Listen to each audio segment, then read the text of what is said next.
We are live. Kyla. Hello, everyone. Welcome, welcome.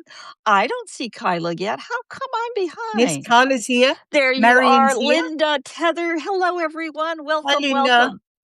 It's so good to see all Anasia. of you. Okay.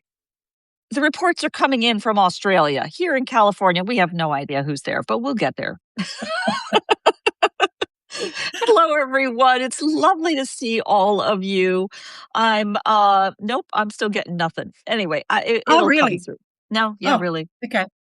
So We'll talk more. We'll talk more about Substack. But anyway, hello, I'm Barbara Tien with Projectkin, and joining me today in this, I guess it's a special edition, Substack Live Sunday, Monday program is none other than my partner in crime, Jennifer Jones of Tracking Down the Family, who will join me again next week as our preview to the Speaker's Corner coming up. But I asked her to join me this week because it's one of those odd weeks after the way the weeks roll. As we come up to March 30th tomorrow, and the weeks are different because there's more days in the month, etc. And we wanted to talk a little bit about some of the kinds of programs that we have now and where we're headed, and just chat a little bit. We've been talking for 15 minutes about cats. So talk to me about cats. I'd love to hear about cats. And okay, my cat is gone now. She's decided that she's had enough. Hello, ladies. Hello, Kathy. Hi, Kathy. Kathy Hi, Stone. You David. see, I am seeing you now. Okay, it was just. I good. know you're there, Linda, and all of you who joined right away. You need to say something again, so I will know that you're there, because otherwise it just goes in one ear out the other. I can't tell.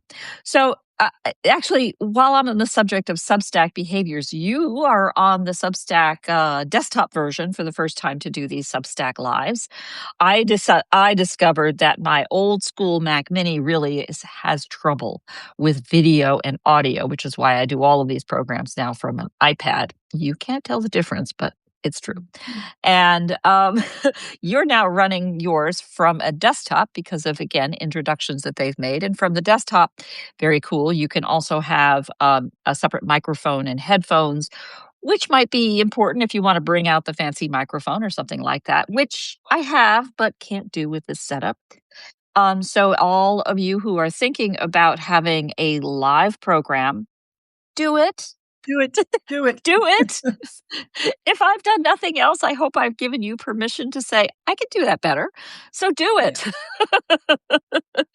And in fact, that's my secret plan. That's what Projectkin is really all about. I'm out there to help you, get you going. Go get those stories told. Tell your friends.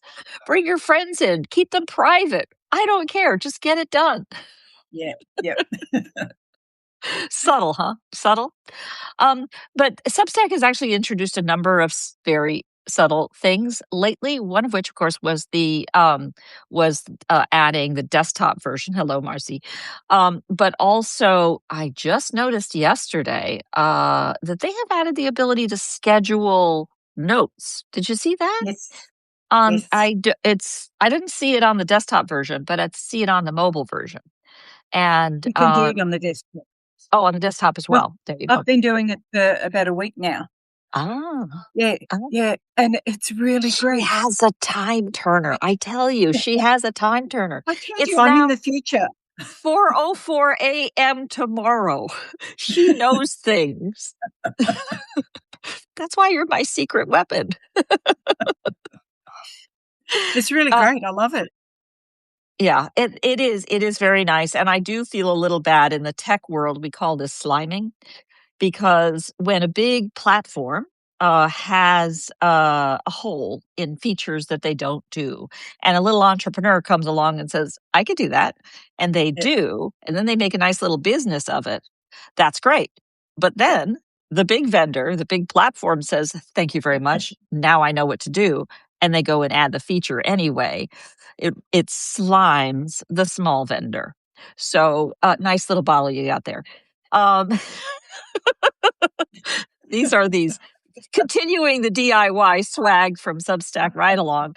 Yeah, we that's just how we roll. But it's a very useful feature and very good to do. It was a guy called Finn's Tools, I think, who has done a lot of creative work. He's a software developer that has a lot of creative work within the Substack community, figures out something that's missing and goes and does it. And I'm always eager to support. Always eager to support the small guys. So keep that in mind. Don't let that worry you away from something new. It is always a little good to be cautious about small vendors that you jump in with. But Yeah. I say that speaking as a recovering entrepreneur. So let's talk about Projectkin and history. So, as I shared with you privately as I talked you into doing this with me today. See, Kathy, you're off the hook. You didn't have to try very hard. um, I've been working on the magazine for Stories 250. So a little plug for Stories 250. Yeah. I'm here, as you might have guessed, in the United States. Hello, Canada. And we have been working, we are leading up to a big anniversary, the 250th anniversary since the date we celebrate, the Declaration of Independence, and therefore the independence of the country from our shared grandparent of Great Britain. And to me, it's always been a very important holiday, which by itself needs its own psychoanalysis. But leaving that aside, I wanted to celebrate in a way that was very family oriented, very true to who we are as I thought simply as an American people with a country founded on an idea. What surprised me and delighted me was to underscore how this wasn't our holiday. In fact, it's a worldwide holiday of the idea of independence, the idea of that all men and women are created equal and deserve the opportunity to pursue life, liberty, and the pursuit of happiness, right? And sure enough, some of our first stories, and I'll have to go back and check, almost the majority of the stories submitted for the Stories 250 series have come from outside of the United States, much to my surprise. We have a story written by an American, but about a Hessian soldier who comes from Hesse to America to fight the war as a paid soldier.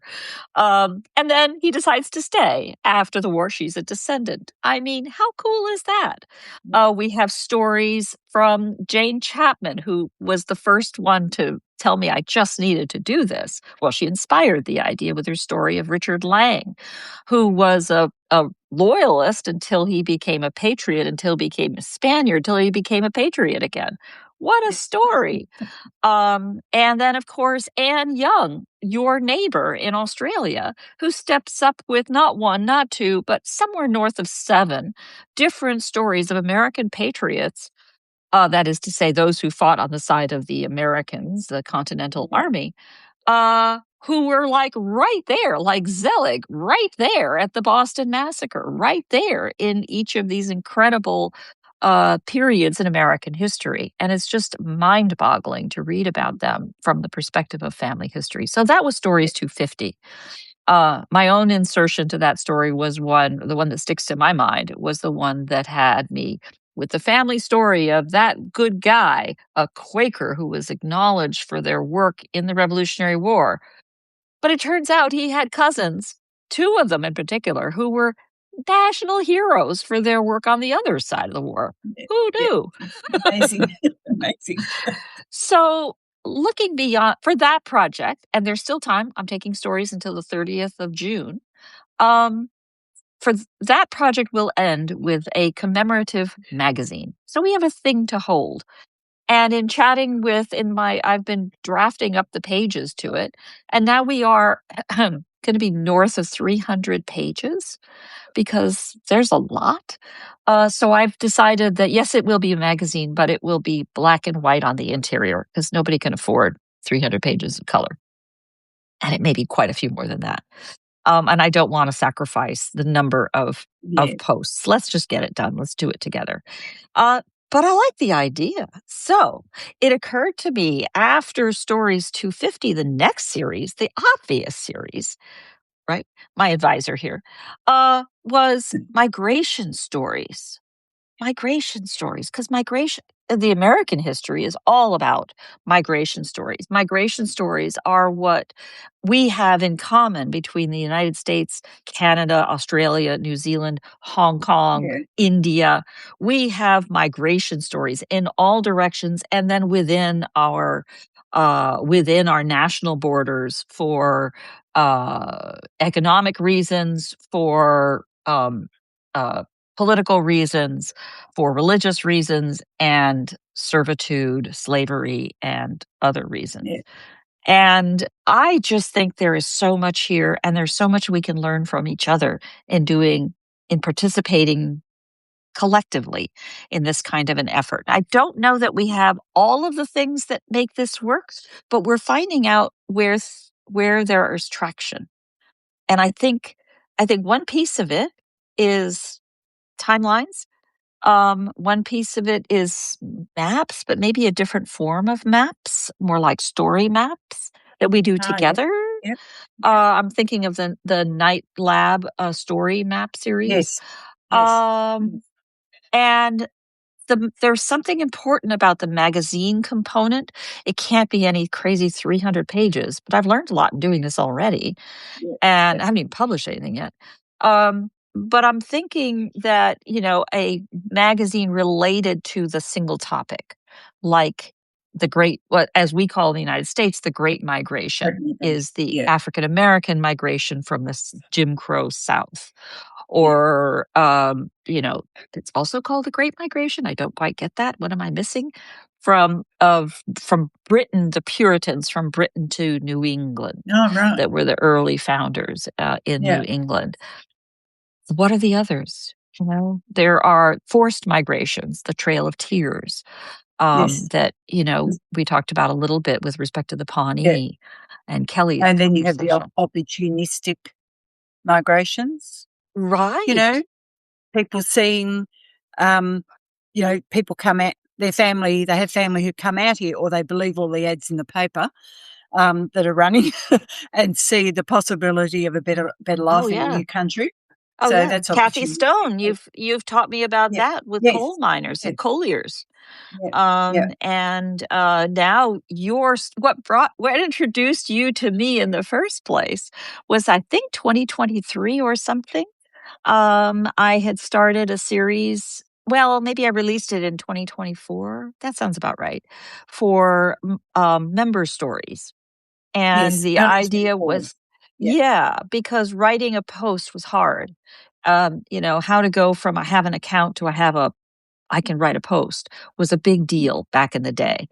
Yeah. And so I said, send me your Word and image files, and I'll assemble it into a post for you and put your byline on it. Seemed Yeah. like a good idea. Yeah. So under that rule, you wrote a story about your grandmother, who was great grandmother, who was an Earl Grey girl. Do you want to tell us that story? Yes. I Well, think it that's a sounds fun, migration story too. Definitely, right? is it? Um, Yeah. uh, so it, you could call it an enforced migration story and an opportunistic migration story. So this is my second time's great grandmother. Enforced in the way that it was during the Irish famine, and young girls in the workhouses over there were given the opportunity to uh, join a scheme that would send them to Australia, where in Australia they needed females, to marry all these men that were out here and to fill the positions of, seamstresses and all those positions. Um, and a lot of them saw that there was an opportunity to, perhaps have a better life and put their hand up. They didn't all have a better life, I'll say that. Many of them did not have a better life, um, due to circumstance once they got here.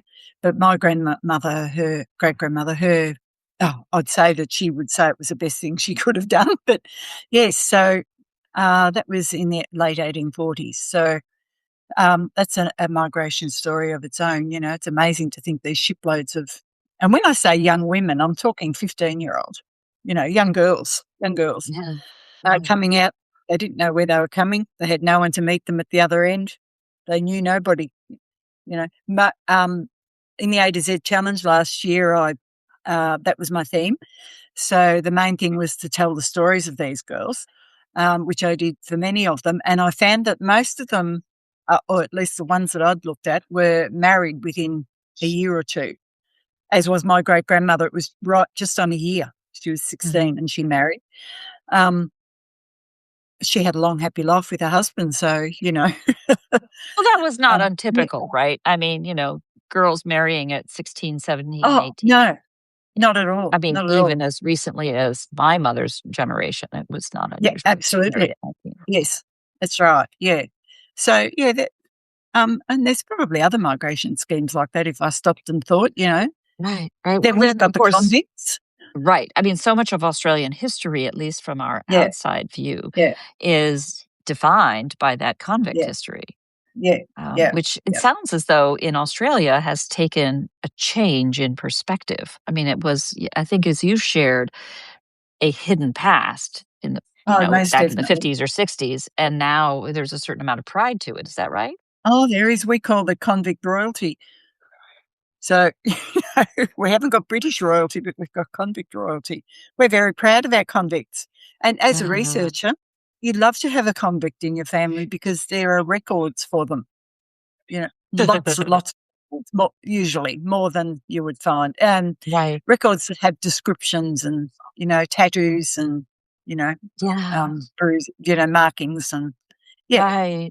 yeah, yeah, It's and maybe I look forward to hearing from Britons to tell us about their migrations within the British Isles, yeah, as yeah, well as migrations to the British Isles. too. Yeah, I have no documented history to this, but I have family stories that say that family came from France, came from Denmark, yeah, migrated across during, you know, name an important war. We were probably yeah, there because, yeah, history is told that way. yeah. And Kathy said the war brides. There you go. Oh, That's yeah, right. yes, yes, Exactly. yeah, yeah, So,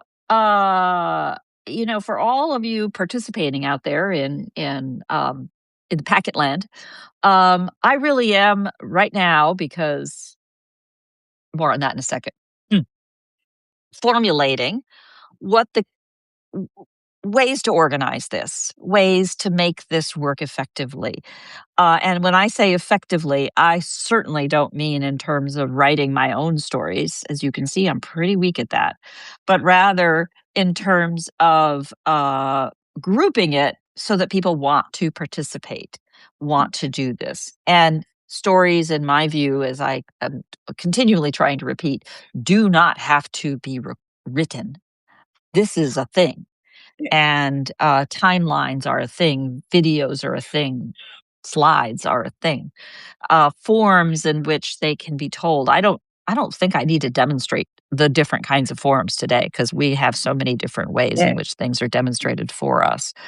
But the creativity to it does inspire others, and that's kind of why I want to yeah, celebrate it. But I am trying to break it down into groupings where, yes, I think you talked about forced migrations and opportunistic migrations, and we're something like Earl Grey girls because the girls themselves.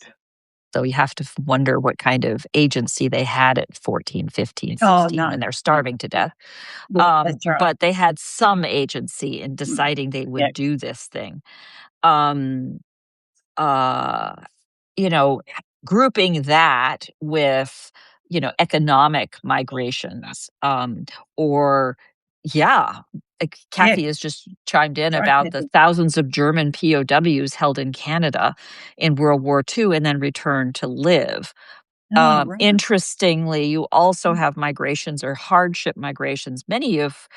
Much of the migration in the north in the United States, I can't speak for Canada, but many in the United States occurred out of financial hardship, economic hardship in Europe yeah, in the middle of the 19th century. I don't know a lot about that economic hardship in the 19th century and how much was related, for example, to the enormous boom of the Industrial Revolution, Yes. Yeah. and how much of it was, agricultural failures because of this volcano in, Indonesia and these kinds of Mm. combinations. I'd love to know more. And in fact, this Mhm. time I'm also eager to bring in some experts. I think we're getting enough cred for who we, as I can say, the genealogy community on Substack, and not modestly, Projectkin as the proprietor of the stage, to host events with experts that talk about the historical periods. I've had Annette Lang on, who did some of our talks a while back. I'm just listening to one of her posts. I think it's this week, another post about John Muir. And hello, Jim the Yeah. historian just Yep. wandered by. Good Yep. timing, my Yep. friend. Jim has written some extraordinary pieces about the American African American history, through the South and the North, in all sorts of different ways. And I encourage you to Yeah. take a look at it. Yeah, Yep. hey, you got good timing, buddy. It was just right there. Thank you. Kathy Stone Um, has yeah. interjected about the British home children. Yeah, Barnaby Yes. Boys. I had you in mind because I knew nothing about that until you started telling your stories. And great point, Linda. Yeah. Yeah. Linda Yeah. Tethertop chimes in about a lot. A lot was for free land in Western Canada in the early 1900s. Yeah. Certainly, oh no, no worries, Jim. It's you. It's the work you're doing. In the United States, the westward migration was economically foundational to the country, so they really needed to push people west. And then, oh, by the way, you have this political fight that we are unfortunately still fighting over the Civil War, where you have, fighting over slavery and the Western migration and fights over who, which would be slave Yeah. states and whatnot that Yeah. ultimately led to the Yeah. Civil War. Hello, Linda. Oh, Like I Linda. said, Linda Stufflebean is in the house. As I said, I think we're talking about, for those of you who are just joining us, because I didn't say what we would be talking about ahead of time. The topic here is a new series that will follow. I'm thinking starting in September, because I've told myself by August I will have this magazine out for Stories 250, and a girl's got to have a job. As my daughters say to me, mom needs a job, needs a project. Go give her a project. Go shuck some peas. You see, working in the garden, I still have the scratches from the roses yesterday. But, thinking through, I'm thinking of anchoring these topics of some of the different kinds of worldwide great migrations from the Irish potato famine.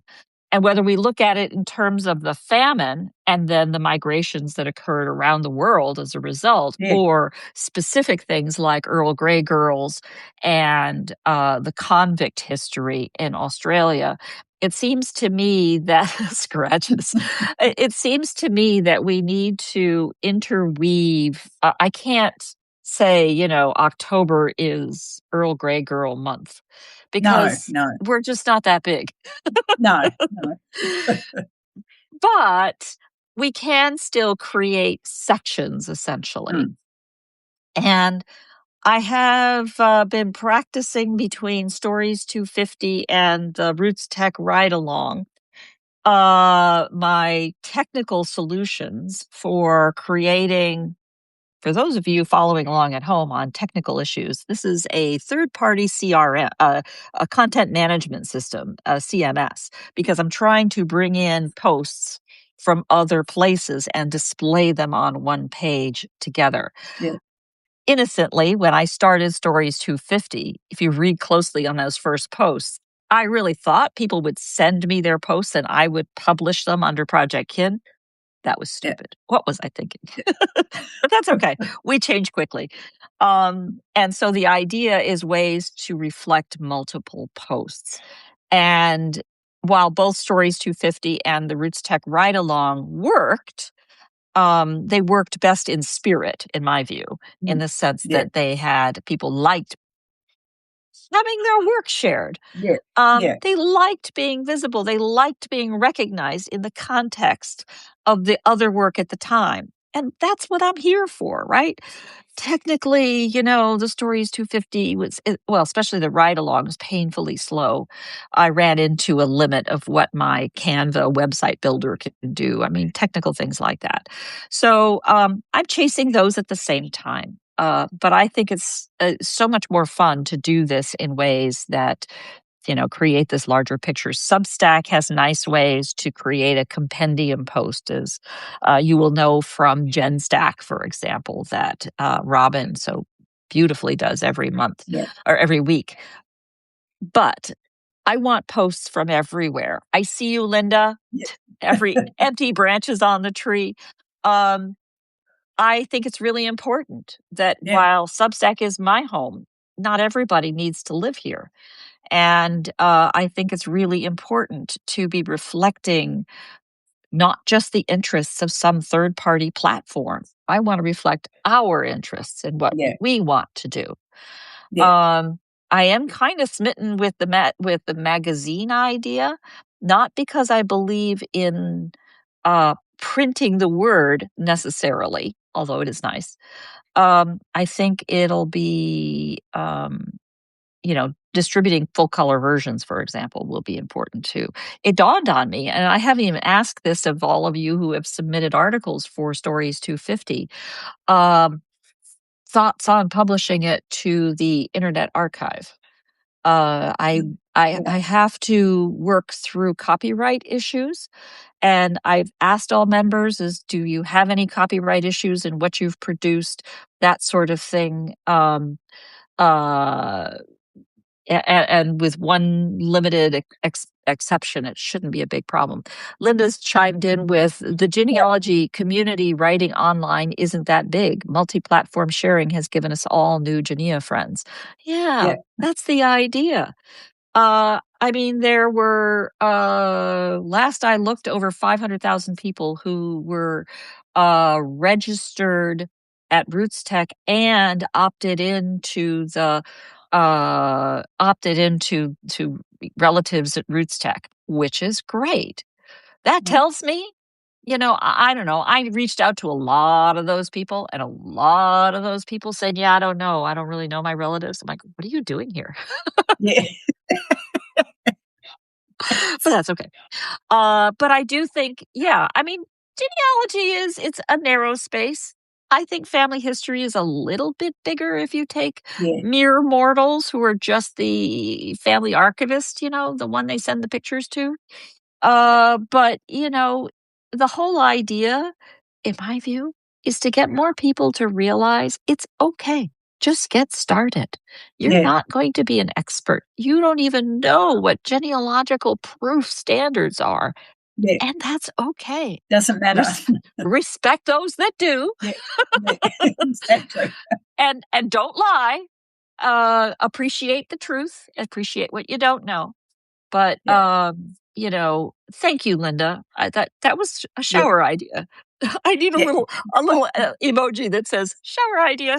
I think it's a great idea too, Thank you.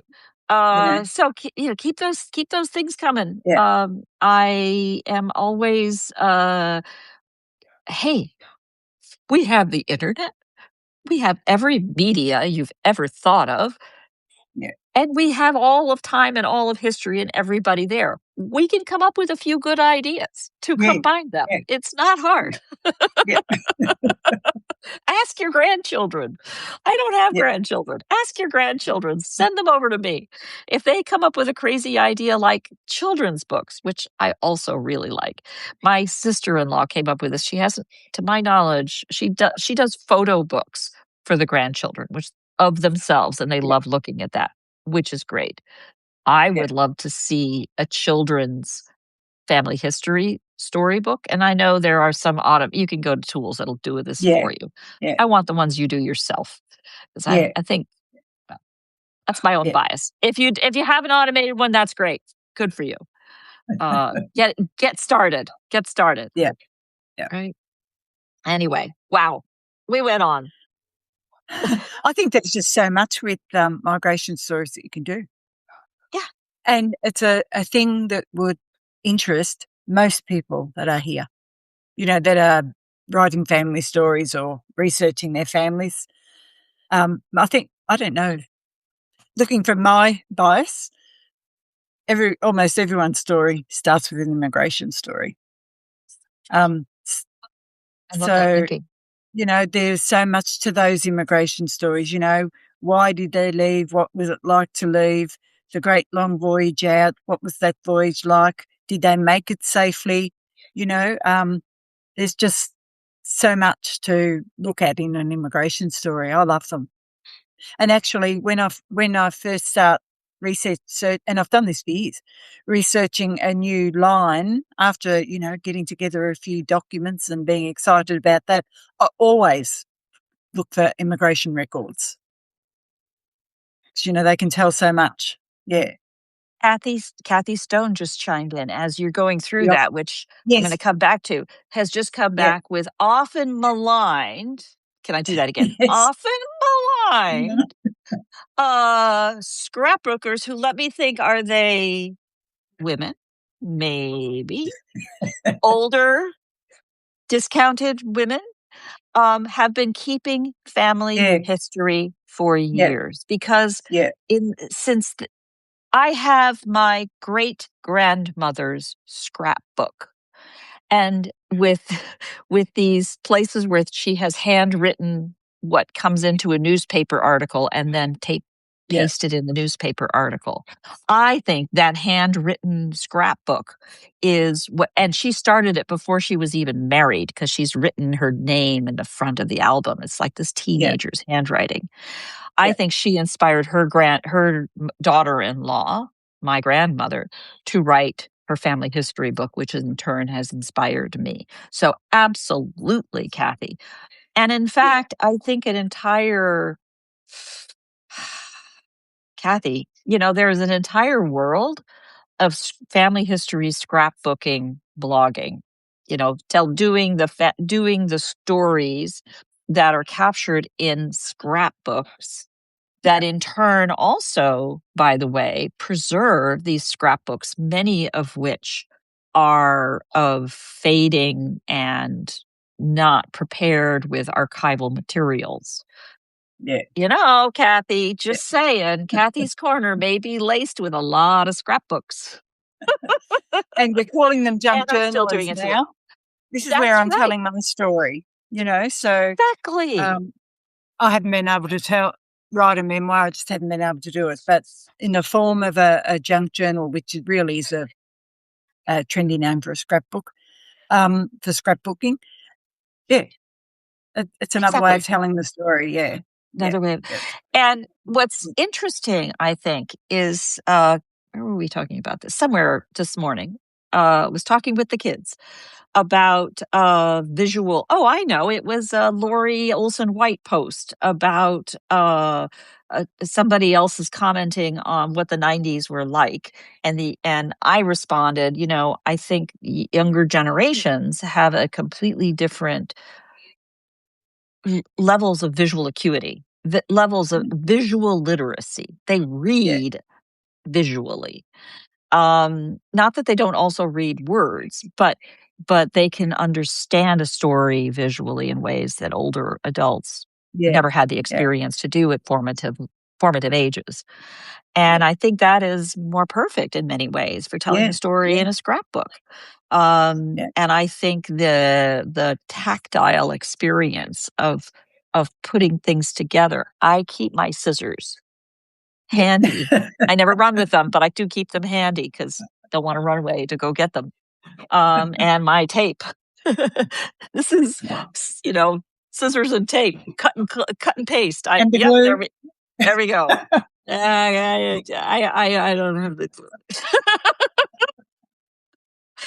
Anyway, I think we have here the makings of something very good. I'm going Yeah. to use this post. Yes, I will circulate it as a Sunday Substack Live, blah, blah, blah. But this is going to be my hook for the migration stories. And I hope all of you in the comments will add in here feedback to help me quite seriously, Yeah. because I do things around the organization of topical areas. These topics could become, like we may do 6 months of these and then issue a magazine, a smaller magazine around a topic. I now know that 50 articles in one magazine can lead to 400 It's a lot. pages. It's a lot. So maybe we Yeah. hold a line on it and have issues. I don't know. I'm still thinking about all of that. But because I just, let's keep it reasonable. So there we are. It's Yeah. drop your thoughts in and we'll take it from here. And all of you who are here right now, thank you, all of you for joining me today, joining us today. You were here at the birth of an idea. And I look forward to having all of you join in on it. Linda just chimes in with, I love the migration theme. Everyone has immigrants at some point, so it will Yeah. be easy to share stories. Everyone has immigrants. Everyone has migrated. Everyone has stories to tell about moving Yeah. and being in different places. And I moved a great deal as a kid. I always felt that in many ways, being in one place and someplace completely different helps you understand what is the it, right? It helps you. Absolutely. Yes. It's Yeah. the one that moved. What was that? Yeah. That led me to study Japanese. It's a long story. Yeah. All righty then. Thank you all so much. It was great to have all of you here. Truly appreciate it. And we'll talk more. Thank you. See you next time. Thank you. Till Bye next bye. time, next week, Sunday. Bye bye, Yes. all.